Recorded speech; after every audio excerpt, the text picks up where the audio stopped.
Hello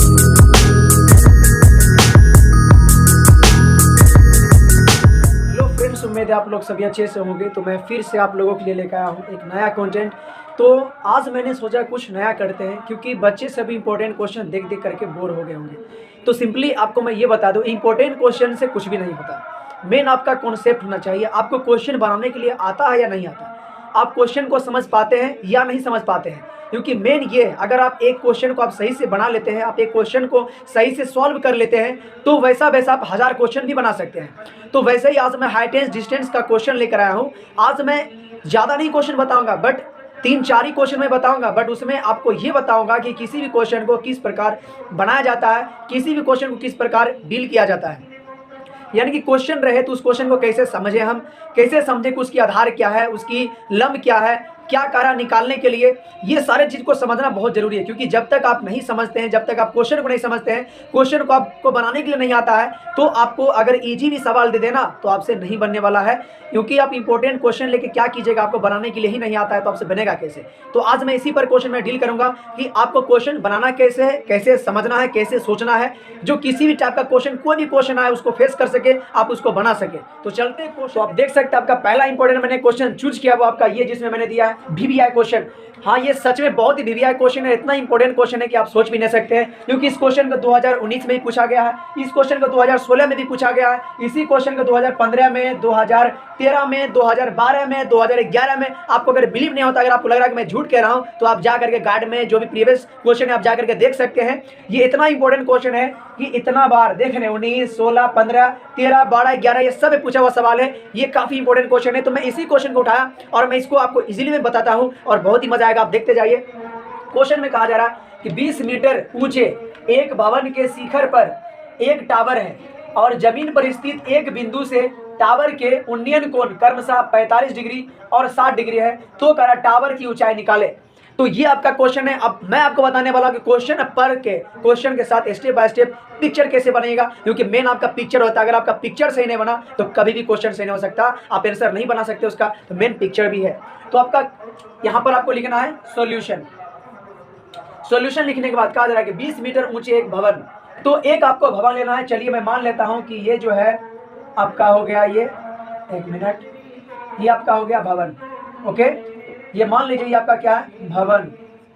और ये भवन कितना है, 20 मीटर ऊंचा है, जिसको मान लीजिए 20 मीटर है। ओके, ये हो गया आपका भवन 20 मीटर ऊंचे एक भवन के शिखर पर, ये आपका हो गया भवन का शिखर। शिखर पर एक टावर है, तो इस शिखर पर ही ऊपर में एक टावर है, आपको टावर ले लेना है। देख रहे हैं कितना इस प्रकार आराम से बनाना है। शिखर पर ही एक टावर है और टावर है जमीन पर स्थित एक बिंदु से, मान लीजिए कि आधार के, मान लीजिए यहीं पर एक जमीन पर बिंदु है। तो यहाँ पर क्या, ये धरती हो गया, जमीन हो गया। तो कह रहा जमीन पर स्थित एक बिंदु से, तो मान लीजिए जमीन पर स्थित एक बिंदु यही है। बिंदु से टावर के उन्नयन कोण, जमीन बिंदु से टावर के उन्नयन कोण क्रमशः 45 डिग्री और 60 डिग्री है, ठीक ना। 45 डिग्री और 60 डिग्री है। तो सिंपल बात, आपको इतना दिमाग लगाना है कि जितना हाइट जाता है, जैसे कि यहाँ पर आपको क्या करा, इसी बिंदु से ये आपका बनेगा इस प्रकार, और इसी से जो है आपका एक ये वाला भी यहीं पर कोण बनाएगा, यहाँ पर 2 कोण बनेगा, ठीक ना। यही कह रहा था, जमीन पर स्थित एक बिंदु से टावर के उन्नयन कोण क्रमशः 45 डिग्री और 60 डिग्री है, तो टावर की ऊंचाई ज्ञात करें। टावर, ये आपका क्या है, टावर, और ये टावर किसी का क्या करा है, ऊंचाई निकालने के लिए। तो इसको आप मान लीजिए ये क्या हो गया, एक्स मीटर। इसको मान लीजिए कि क्या हो गया, एक्स मीटर। यहाँ तक इसी का ऊंचाई तुमसे सवाल कर रहा है, ये एक्स मीटर, ये 20 मीटर। तो पूरी लंबाई कितना हो जाएगी, ये पूरा हो जाएगा 20 प्लस एक्स मीटर। ये पूरा लंबाई कितना हो जाएगा, 20 प्लस एक्स मीटर, ठीक ना। अब सिंपल बात है, यहाँ पर एक चीज बात करना है कि 45 डिग्री और 60 डिग्री, ठीक ना। तो पहला कितना है, 45 डिग्री, दूसरा कितना है, 60 डिग्री। तो ये छोटा वाला कोण बन जाएगा आपका 45 डिग्री, और ये बड़ा वाला कोण कितना बन जाएगा, 60 डिग्री। बात समझ में आ गया। तो इस प्रकार आपको पिक्चर बनाना है। तो उम्मीद आपको पिक्चर समझ में आ गया होगा कि किस प्रकार मुझे बनाना है। दूसरी बात यहाँ पर यह है, आपको आधार नहीं दिया हुआ कुछ भी। जब आपको कुछ भी नहीं दिया हुआ है तो आधार को मान लेना है कि माना कि आधार वाई मीटर है। क्योंकि जिस प्रकार हमें टावर को माना एक्स मीटर है, आधार मुझे नहीं रहेगा तो हम निकालेंगे कैसे, क्योंकि यहाँ कर्ण भी तो नहीं दिया हुआ है, तो आपको आधार मानना पड़ेगा कुछ भी। तो मान लीजिए कि आपका आधार क्या है, वाई मीटर है। ओके, इस प्रकार आपको मान लेना है, ठीक है। अब सिंपल है, यहाँ पर बहुत ईजी है। क्या करना है आपको, नाम इंडिकेट कर दीजिए। चलिए मान लीजिए इसका त्रिभुज का नाम है ए बी सी, और इसको मान लीजिए D. Okay, A B C और डी। आपको क्या करना है, दोनों त्रिभुज से चलना, क्या करके, बहुत ही सिंपल है। दोनों त्रिभुज से सबसे पहले चलेंगे हम केस फर्स्ट। केस फर्स्ट लिखेंगे त्रिभुज ए बी सी, त्रिभुज ए बी सी से जब इस त्रिभुज से हम चलेंगे तो इसकी ऊंचाई यानी कि देखिए थीटा के सामने वाला हमेशा क्या होता है, लंब। ये बात हमेशा याद रखें, थीटा के सामने वाला हमेशा लंब होता है और ये आपका 90 डिग्री और 90 डिग्री के सामने वाला हमेशा क्या होता है, कर्ण होता है। तो ये हो गया आपका कर्ण, थीटा के सामने ये हो गया आपका लंब, तो ये होगा आधार। तो लंब को हम लिखते हैं पी से क्योंकि परपेंडिकुलर होता है, पी से लिखते हैं। पी बराबर कितना आपको दे रखा है 20 मीटर। बेस आधार, ये आपका आधार हो गया बेस को 20 लिखते हैं। बी बराबर कितना दे दिया है y मीटर। तो सिंपल बात है, यहाँ पर थीटा आपको कितना दे रखा है, त्रिभुज एबीसी, त्रिभुज एबीसी की मैं बात कर रहा हूँ, इसका थीटा कितना है 45 डिग्री। तो थीटा कितना आपका दे रखा है 45 डिग्री। तो सिंपल है, याद रखिए जिसमें आपको पी बी दिखाई दे दे, पी बी यानी कि पी का मतलब लंब और बी का मतलब आधार, तो याद रखिए टेन थीटा बराबर क्या आता है, लंब बटे आधार। आपको हमेशा टेन थीटा से या तो कॉट थीटा से चलना है। तो टेन थीटा यहाँ चलेंगे हम, टेन थीटा, थीटा कितना है 45 लिखेंगे 45 बराबर पी बटे बी, लंब बटे आधार होता है। पी का मान कितना है 20 और बी का मान कितना है y। तो टेन 45 का मान कितना होता है 1, टेन 45 का मान कितना होता है 1, तो लिखेंगे 1 बराबर क्या हो जाएगा 20 बटे y। यहाँ से आपको क्रॉस मल्टीप्लिकेशन करना है यानी कोना कोनी गुना करना है। जब भी कोई बराबर आता है तो कोना कोनी गुना हो जाता है। जब कोना कोनी गुना करेंगे तो यहाँ से y का मान आ जाएगा 20 मीटर। ये आपका हो गया पहला आंसर 20 मीटर, क्योंकि y आप किसको माने हैं, आधार को। आधार कितना निकल गया 20 मीटर, ये आपका निकल चुका है। अब आपको चाहिए कि इसका x का मान चाहिए। तो अब चलेंगे बड़े वाला त्रिभुज में। किससे चलेंगे, बड़े वाले त्रिभुज में। तो अब लिखेंगे हम के सेकंड, यहाँ पर लिख रहे हैं के सेकंड।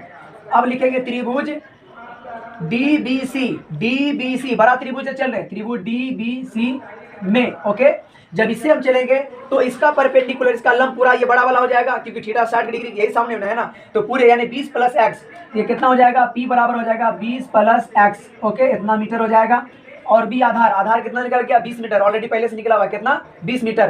तो आधार आपको ले लेना है 20 मीटर क्योंकि ये ऑलरेडी पहले देखिए वाई का मान निकल चुका है 20 मीटर।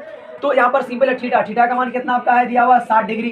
तो यहाँ पर भी पी बटे बी का मान दिया हुआ है, तो आपको यहाँ भी टेन थीटा से ही चलना है। तो लिखना है टेन थीटा कितना है 60 डिग्री बराबर कितना हो जाएगा पी बटे बी। तो यहाँ पर पी का मान कितना है आपको 20 प्लस एक्स और बी का मान कितना है 20। ओके, उम्मीद आपको बहुत अच्छे समझ में आ रहा होगा। तो अब यहाँ से क्या करना है, टेन 60 का मान कितना होता है √3। तो यहाँ से आपको इसका मान लेना है √3 बराबर क्या हो जाएगा 20 प्लस एक्स बटे 20। जब इसको क्रॉस मतलब मल्टीप्लिकेशन करते हैं, कोना कोनी गुना जब करते हैं तो यहाँ से क्या होगा 20 को 3 से गुना हो जाएगा। तो ये हो जाएगा आपका 20 √3 बराबर कितना 20 प्लस एक्स। यहाँ से आपको एक्स का मान इजीली निकल रहा है, केवल 20 को आप इधर भेज दीजिए। तो यहाँ से क्या हो जाएगा एक्स बराबर हो जाएगा 20 √3 और माइनस क्या हो जाएगा 20। उम्मीद आपको समझ में आ रहा होगा। तो यहाँ से x का मान क्या हो जाएगा, x बराबर आपका हो जाएगा 20। यहाँ से कॉमन आ रहा है क्योंकि यहाँ भी 20 है, 20 यहाँ भी है। जब दो सेम चीज होता है तो वहां से उसको कॉमन ले लिया जाता है। यहाँ से 20 आ जाएगा कॉमन। जब 20 को आप लीजिएगा कॉमन तो बचेगा कितना √3 और माइनस 20 बाहर निकले और बचेगा कितना 1। तो इतना मीटर ये आपका आंसर हो जाएगा। यानी कि x का मान ये जो आपका जो ऊंचाई है, ये आपका ऊंचाई कितना है, टावर की ऊंचाई कितना है आपका 20 इंटू √3 - 1 मीटर, इतना ये आपका आंसर हो जाएगा। इस प्रकार आप आसानी से आप निकाल सकते हैं, कहीं कोई दिक्कत नहीं है। उम्मीद है आपको बहुत अच्छे समझ में आया होगा। तो इस प्रकार आप अगर एक क्वेश्चन को आप आसानी से बढ़िया तरीका से समझ करके आप अगर सॉल्व कर लेते हैं तो ऐसे बहुत सारे आप क्वेश्चन डील कर सकते हैं। और एग्जाम इसी टाइप का क्वेश्चन आता ही है, बस समझ में आ रहा है ना। इसीलिए इंपॉर्टेंट क्वेश्चन के पीछे भागिए कम, बस आप इसके पीछे भागिए कि मेरे पास नॉलेज कितना है, मैं कितना क्वेश्चन को डील कर सकता हूँ, हमसे क्वेश्चन बन कितना रहा है। आप इस पर मेहनत कीजिए तो बेटर है। आपको फॉर्मूला सारा याद होना चाहिए क्योंकि फॉर्मूला याद रहेगा तभी क्वेश्चन बनेगी। आपको जो है सुबह में डेली उठिए और एक जो है कॉपी नोट कीजिए जिसमें केवल फॉर्मूला आप नोट कीजिए, केवल फॉर्मूला। और फॉर्मूला को जो है डेली याद कीजिए क्योंकि फॉर्मूला याद रहेगा तभी आप कुछ कर पाएंगे, नहीं तो कुछ नहीं कर पाएंगे। ओके, तो उम्मीद आप लोगों को वीडियो बहुत पसंद आया होगा और अच्छा लगा होगा। अगर अच्छा लगा तो प्लीज़ एक लाइक जरूर कर दीजिए और मेरा चैनल अभी तक जो सब्सक्राइब नहीं किए वो चैनल सब्सक्राइब जरूर कर दीजिए ताकि आपका हमेशा इस प्रकार आपके लिए वीडियो लाता रहे। फिर मिलते हैं आपसे नेक्स्ट वीडियो में। जय हिंद, जय भारत।